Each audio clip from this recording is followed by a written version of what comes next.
This is part two of the DC Comics 2000.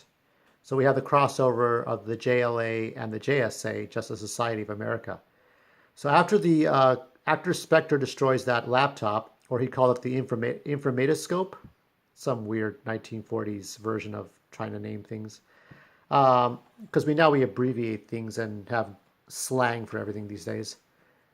We have a split up of teams. So Spectre and Green Lantern, Alan Scott, are going to, they're looking for traces of the satellite.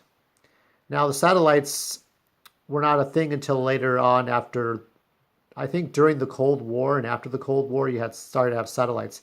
After manned ships would overlook, they would spy on other countries. Now we have Google Earth. Pardon me here, I'm getting lost in thought and not focusing on the image here. Sorry. So now we have satellites ever since the 60s, 70s, 80s. Satellites make your phones work, they make your tablets work, they make the internet work. We have towers, but they don't belong in the 1940s. So we have this satellite here, and they're looking for where the energy of the satellite is leading from because they're finding a trail, energy trail. And while that's happening, we got Jay Garrick, Dr. Fate, and Midnight and Starman, and they're going to a house. Now, this house is not remarkable. It's a very ugly house, except that it holds somebody important. And it holds a woman. And she shows him her son. So this is T.O. Morrow as a child, as we saw in the beginning. And this is his mom. And look at this vision of the future. This is the vision of the future I told you about. This very Art Deco look, because they used to go to the World's Fair and look at the wonders of Tomorrowland, something like Disney likes to show you. And so they look around, they look at this amazing stuff, and it's all very nice to look at. But there's two sides, and I'm gonna. This is a saying I made up here. Okay, it's very easy for the old generation to accept the Buck Rogers side of technology, but not the neoculture side, which is a pain in the ass sometimes. So there's two sides to the future. There's the neoculture, and then there's the Buck Rogers. And you're looking at this wonderful vision of the future, which T.O. Morrow is meeting all these space people. And I don't know, it seems like a plot hole, just another plot hole that she kind of accepts these people in. But if the Justice Society is a popular group of people, then she sees them in one way or another. And so, we have the JSA, we have the mom. They think this is a red herring. They don't seem to have much to go on. So, because T.O. Morrow here, or Tommy, or I'm not sure what he's called, Thomas? Yeah, Thomas Oscar.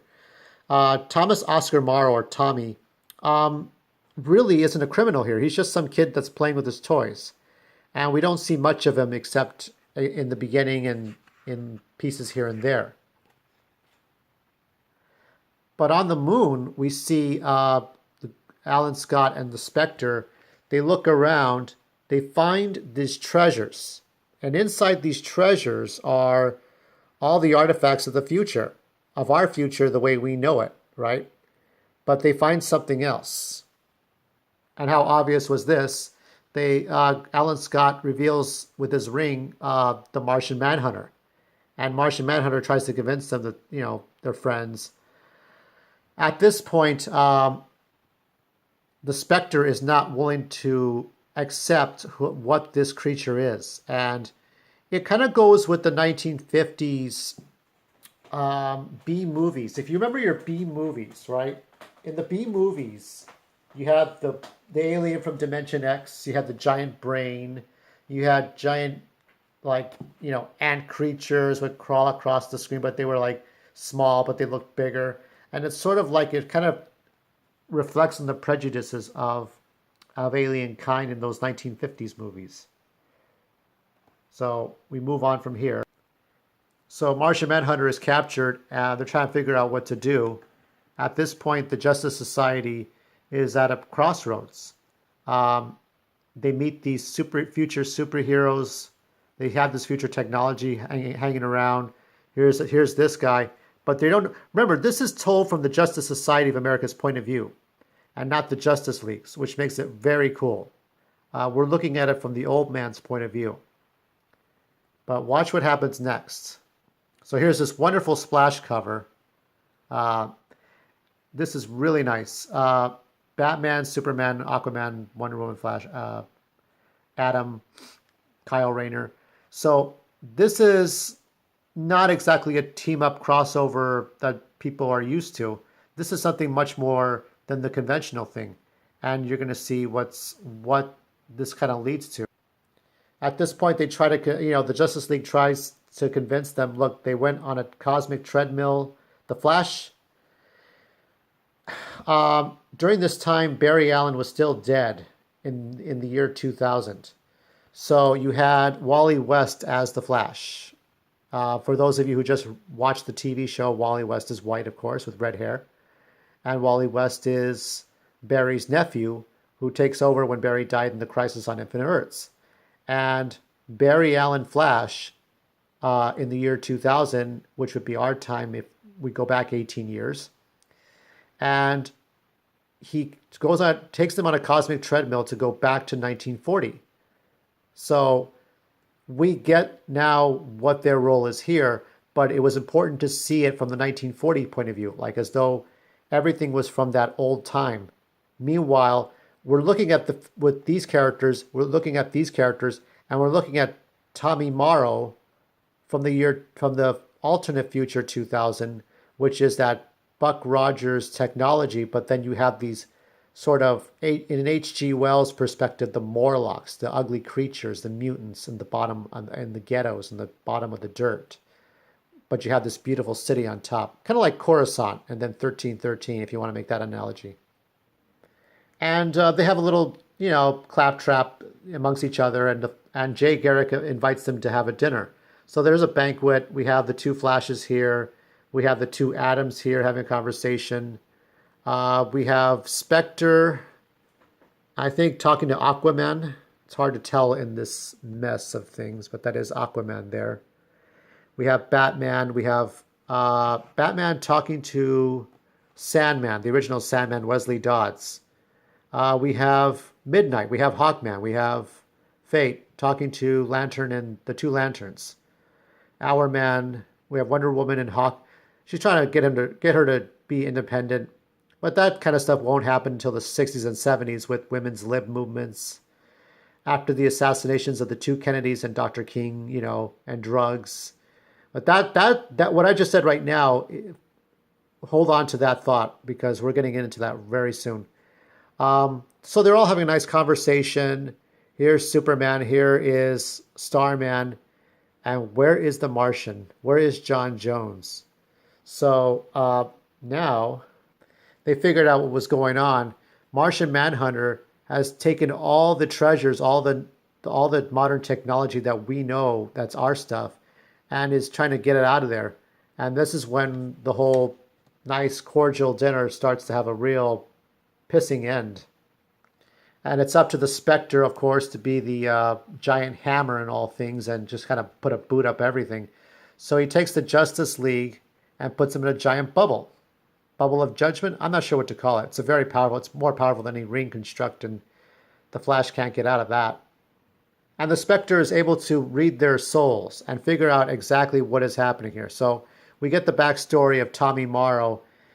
He tries to go to the future. So if you think of the original timeline as close to nonfiction, so let's say he's in our timeline now, right? The unfucked with future. So if you think of the original timeline, right, from the 1940s to the 2000 to beyond that. So he goes to the distant future and he finds that the superior beings here who have a small cameo regard him as nothing but an animal. So he can't fit in.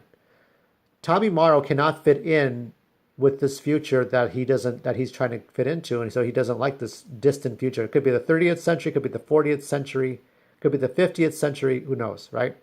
So he decides to go back in 1940 and give all this great technology to the JSA, to supervillains, to ordinary people. And when this happens, when you have an alternate 1941 to 2000, the new JSA is completely fucked over. They get zapped, they get controlled. But there's more, and the Spectre has his suspicions. Now, the Spectre is a Jim Corrigan, a police officer who died. And when he died, he came back to life by God or whoever, and he was married, or he was engaged to a beautiful woman in 1940. But because he came back to life without any emotions or any human connection. So now his whole life is being a specter, literally. Spectre was created by Jerry and Joe, who created Superman, and so he's an angel of vengeance. He decides the morality of, or the Christian morality of right and wrong. So he tells the Justice Society, I've done the right thing. I've taken the Justice League and put them in a bubble because look what happens here. This is World War II and the end of World War II and maybe the Cold War. Then you got the nuclear bomb. Then you've got barbarism, or the 1960s, the 70s, drug addiction, a disgraced president, could be Clinton, could be Nixon. You've got people on the streets. So you've got the whole Park Row from Monopoly. You remember Monopoly, Broadway, and Park Place? Those were representative of the 1930s, 1940s rich debutantes with the top hats and the monocles and the canes. And now you got the poor guy on the street. That's Skid Row. And you got the nude XXX video. You got all these modern analogies, right? So he presses upon the rest of the JSA. The Spectre tells him, this seems so decent. I thought what was this? I thought this was going to be like Buck Rogers. I thought this was going to be like Flash Gordon. And it's not. But what happens here, what they've decided, is that the Justice League must stay in this bubble forever and not let this dark, evil future come to pass, ever. And that's the end of part one. Written by, let me see, I got to get the credits right. I better get the credits right, okay? The writer is Tom Payer, the penciler is Val Zemeckis, and inkers are Prentice and Rollins. But Payer, I'll say Payer. Payer really conceives a really good story so far in this first part. There's so many analogies here, okay? Remember I said before, it's easy for our generation or the old generation to accept the Buck Rogers side of the future over the neo-culture side. That couldn't be more true here. Now, I was watching Joe Rogan Experience, I think it was actually the last MMA show he did on last weekend, about white gangster rappers. You had Kid Trunks, you had 6ix9ine or Tekashi 6ix9ine, and Woe Vicky and Little Tay taking over and becoming the next generation, and it's a scary future. Meanwhile, we have transparent aluminum. We have stop and go stores, those like those little trailers that look like Macintosh monitors from the 90s, and you can instantly set up a store, like set up a trailer store and sell things from your store, or just newer technologies, or people living on Mars and Mars street gangs, or street gangsters from Mars, or antimatter spaceships that go from Earth to Mars in 2 days. So we look at different aspects of the future right now, and we apply we apply the things in this book to the things we're doing now. What is the future? What is the past? What is the present? So the Spectre sees the 1950s, the 60s, the 70s, the 80s, the 90s, and the 2000s and says, this cannot be allowed. We must punish the JLA forever by locking them in a bubble. So what I'm going to do is, this is the end of part one, and tomorrow I will go over part two, and I'll go into more depth about how this whole thing wraps up and some of the metaphors in that one. There's more metaphors in the first one than the second one, but I'm going to give this one a 9 out of 10. It's not perfect, but it's way better than that last reviewer said it was.